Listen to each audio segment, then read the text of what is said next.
Praise the lord. యేసుక్రీస్తు నామములో మీ అందరికీ ప్రత్యేకమైన శుభములు తెలియజేస్తూ ఉన్నాను. చాలా జాగ్రత్తగా గమనించినట్లయితే కీర్తనల గ్రంథం 26వ అధ్యాయం 30వ వచనంలో అంతటా వారు కీర్తన పాడి ఒలీవల కొండకు వెళ్ళిరి. మత్తయి సువార్త 26:30. కీర్తన అనేటువంటిది స్తుతి పాట అని మూల భాషలో చెప్పబడింది.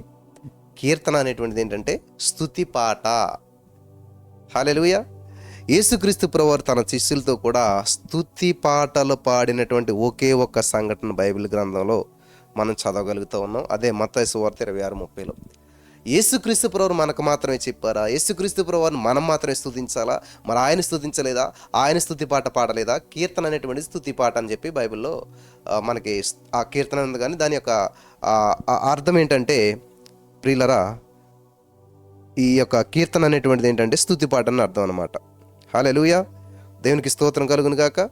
ఇక్కడ మనం గమనించినట్లయితే మరి అనేక సార్లు కృతజ్ఞాస్తుతులు చెల్లించాడంట యేసుక్రీస్తు ప్రభువారు. అయితే గెత్సెమనే తోటకు బయలుదేరినప్పుడు శిష్యులతో కూడా స్తుతి పాట పాడుతూ వెళ్ళారంట. హల్లెలూయా. హోసన్ననుచు స్తుతి పాడుచు సియోనుకు చేరెదం. హోసన్ననుచు స్తుతి పాడుచు సియోనుకు చేరెదం. హోసన్నా హోసన్నా హోసన్నా హోసన్నా హోసన్నా హోసన్నా హోసన్న యేసన్నా. హల్లెలూయా. అలా పాడుకుంటూ ఇశ్రాయేలు ప్రజలు అప్పుడు ఎలాగైతే వెళ్ళేవారో అలా యేసుక్రీస్తు ప్రభువారు కూడా గెత్సెమనే తోటలోకి వెళ్తూ తన శిష్యులతో పాటు అక్కడికి వెళ్తున్నటువంటి సందర్భంలో ఏం చేశారంటే ఆయన గెత్సెమనే తోటకు బయలుదేరినప్పుడు శిష్యులతో కూడా ఏం చేశారంట? ఆయన స్తుతి పాట పాడుతూ వెళ్ళాడంట. దుఃఖ సమయంలో కూడా స్తుతి పాట పాడాడంట. In the name of Jesus. ఇది అద్భుతమైన మాదిరి మనకు ప్రభువారు ఉంచారనమాట. దుఃఖ సమయంలో కూడా స్తుతి పాట పాడి దేవుని మహింపరిచినటువంటి సందర్భాన్ని మనం ఇక్కడ చూస్తూ ఉన్నాం. నా ప్రియమైనటువంటి సహోదరి స్నేహితులారా, దుఃఖ సమయంలో కూడా స్తుతి పాట, దుఃఖ సమయంలో కూడా స్తుతి పాట. హోలీ స్పిరిట్. సంతోషం వచ్చినప్పుడే స్తుతి పాట పాడతాం, సంతోషించినప్పుడే స్తుతిస్తాం మనం. కానీ ఇక్కడ దుఃఖ సమయంలో కూడా స్తుతి పాట పాడినట్లుగా మనం చూస్తూ ఉన్నాం. హల్లెలూయా. రాత్రి వేళ చీకటి ఆవరించిన గడియలో ఆయన తండ్రిని స్తుతించినటువంటి సందర్భాన్ని మనం చూస్తూ ఉన్నాం. ఆయన మనకు గొప్ప మాదిరించాడు. చీకటి అంధకారము, రాత్రి సమయం చీకటి ఆవరించేసింది. అటువంటి గడియల్లో కూడా ఆయన తండ్రిని స్తుతించి పాడాడు. బైబిల్లో యాకోబు గారు ఒక మాట అంటాడు. ఏమంటాడు? మీలో ఎవరికైనా సంతోషం కలిగిన అతడి కీర్తనలు పాడవాలని బైబిల్ చెప్తుంది. యాకోబు అయితే దుఃఖ సమయమందు రాత్రి వేళలో కూడా పాటలు పాడటానికి మన యేసుక్రీస్తు ప్రభువారు మనకి నేర్పిస్తూ ఉన్నాడు. హల్లెలూయా. చక్కటి మాదిరి మన దేవుడు ఇచ్చాడు మనకి. వింటున్నారా? జాగ్రత్తగా వినాలి. దేవునికి మహిమ కలుగును గాక.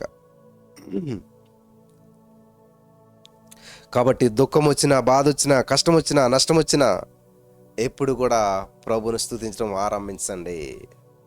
హల్లెలూయా. ప్రభు పాటలతో స్తుతించడానికి పరిశుద్ధాత్మ దేవుడు నిశ్చయంగా నీకు సహాయం చేస్తాడు.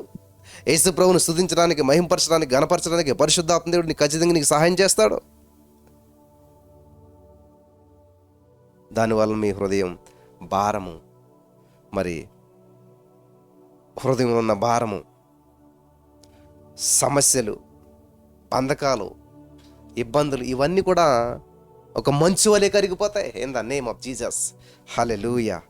మంచు వలె తొలగిపోతాయి అన్నమాట. హల్లెలూయా. ఈరోజు నీ మాటలు వింటున్న ప్రియమైనటువంటి సహోదరి స్నేహితులారా, యేసుక్రీస్తు జీవితం నుంచి చూడండి. మీరు యేసు ప్రభువుని చూడండి.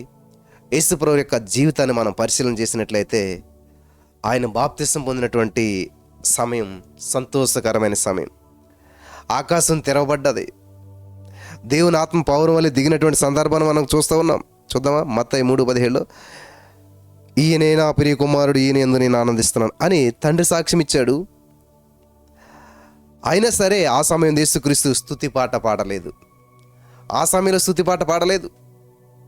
అది చాలా అద్భుతమైన సమయం, సంతోషకరమైన సమయం. ఆ సమయంలో యేసు ప్రభువు స్తుతి పాట పాడలేదు. ఆ సమయంలో యేసయ్య స్తుతించలేదు, అప్పుడు గంతులు వేస్తూ పాట పాడలేదు. కానీ గెస్సెమనే అనుభవం మీకు అందరికీ తెలుసు.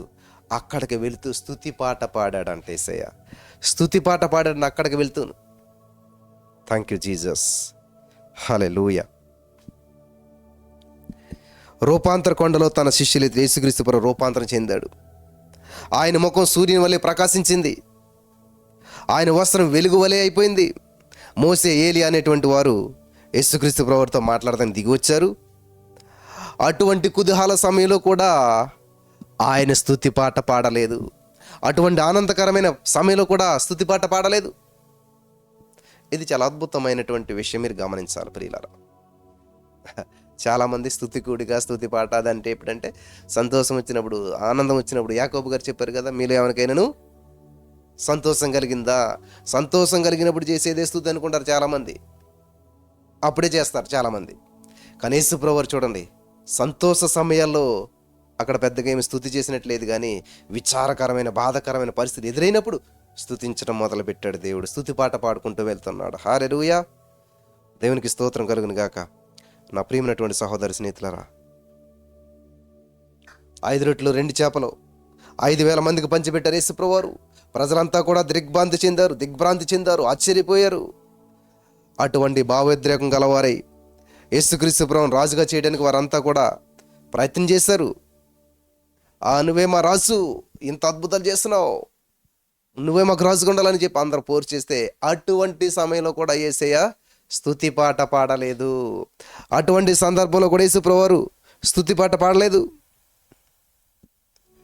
యెరూషలేము వీధుల్లో గాడిద మీద ఎక్కించి ఊరేగింపుగా వచ్చాడు. దేవాలయంలో చూస్తే పిల్లలు హోసన్నా హోసన్నా అని కేకలు వేశారు. మరి బహుజన సమూహం ఆయన వెంబడిస్తూ ఉన్నది, బహుజన సమూహాలు ఆయన వెంబడిస్తూ ఉన్నారు. హోసన్నా హోసన్నా అని కేకలు వస్తున్నాయి. అప్పుడు కూడా స్తుతి పాట పాడలేదు యేసయ్య. అటువంటి సందర్భంలో కూడా స్తుతి పాట పాడలేదు. అయితే సిలువ వేయబడుతున్నప్పుడు, సిలువ వేయడానికి అప్పగించబడిన రాత్రి ఆయన స్తుతి పాట పాడాడు. సిలువ వేయబడటానికి అప్పగించబడిన రాత్రి ఆయన స్తుతి పాట పాడాడు. హల్లెలూయా. ఆయన ముందర సిలువ సిద్ధంగా ఉంది. ఘోరమైనటువంటి మరణం వెయిట్ చేస్తుంది ఆయన కొరకు, కానీ ఆయన స్తుతి పాట పాడాడు. నా ప్రియమైనటువంటి సహోదరి స్నేహితులారా, యేసుక్రీస్తు ప్రభువు మనకు మాదిరి చూపిస్తూ ఉన్నాడు. ఒక మాదిరి నుంచి వెళ్ళిపోయాడైనా. ఆయన స్తుతిస్తారా? పాటలు పాడి ఆయన ఆరాధిస్తారా? స్తుతించడంలో సమయాన్ని గడుపుతారా? స్తుతికి సమయాన్ని ఎక్కువిస్తారా? లేదు బ్రదర్, చాలా పనులు ఉన్నాయి, వీకెండ్ కదా, ఎక్కువ సమయం మరి ఆ పనులు ఈ పనులు అన్నీ చూసుకోవాలని చెప్పి ఈరోజు మేము అనుకున్నాం. ఈరోజు మరి దేవునితో గడపాలంటే ఎలాగా? ఎక్కువగా దేవునిలో గడపాలంటే ఎలాగా? దేవుని స్తుతించాలంటే ఎలాగా? పనులన్నీ ఆగిపోతాయి కదా. ప్రభుతో కూర్చొని ఉండాలంటే ఎలాగా? ప్రత్యేకించబడి ఉండాలంటే ఎలాగా? ఈరోజు ఇలాగ చాలామంది మాట్లాడుతూ ఉన్నారు. దయచేసి గమనించండి నా ప్రియమైనటువంటి సహోదరి స్నేహితులారా, ఈ రోజున ఈ విధంగా నువ్వు చేయలేకపోతే పరలోకం వెళ్ళక ప్రతిరోజు ఇదే పని ఎలా చేస్తావు?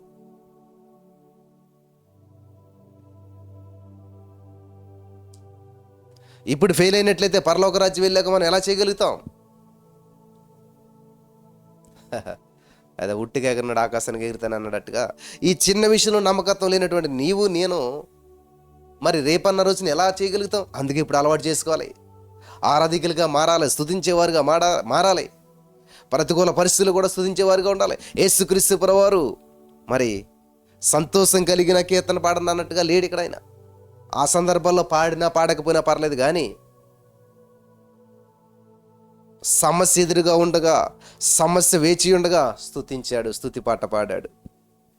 అందుకే కీర్తన 30:11-12 నా ప్రాణమా మౌనంగా ఉండగా నిన్ను కీర్తించినట్లు నా అంగలార్పును నీవు నాట్యంగా మార్చి ఉన్నావు.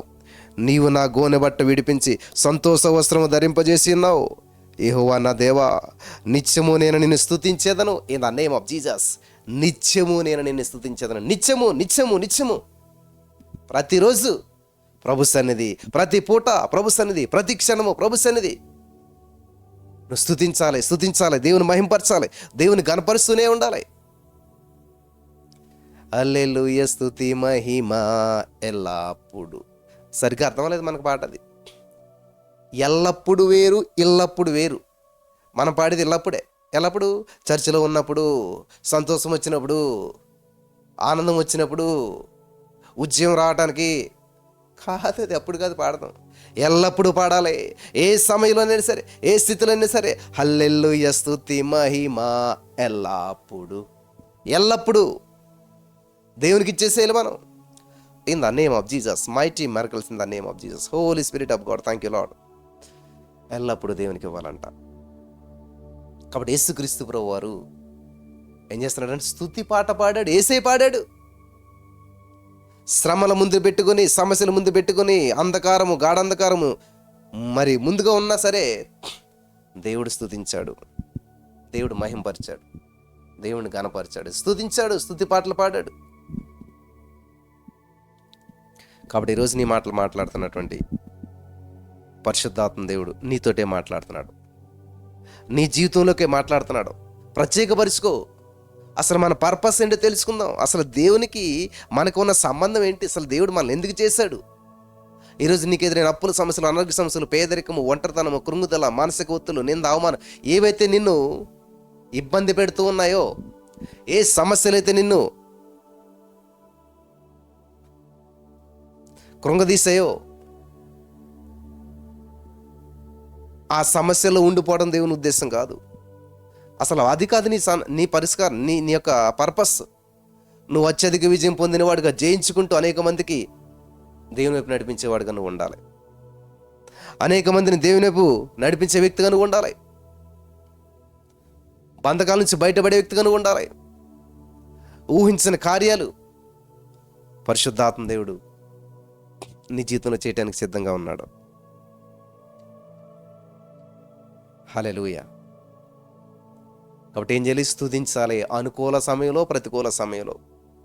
అనుకూల సమయంలో స్తుతించినా పర్వాలేదు, స్తుతించకపోయినా పర్వాలేదు, కానీ ప్రతికూల సమయంలో మాత్రం ప్రభుని స్తుతిస్తూనే ఉండాలి. పరిస్థితులు ఎలాగున్నా కానీ ప్రభుని స్తుతిస్తూనే ఉండాలి. In the name of Jesus, హల్లెలూయా. అటువంటి భాగ్యం పరిశుద్ధాత్మ దేవుడు మరి ఈ మాటలు వినిచిన వరకు అనుగ్రహించి నడిపించి బలపరచును గాక.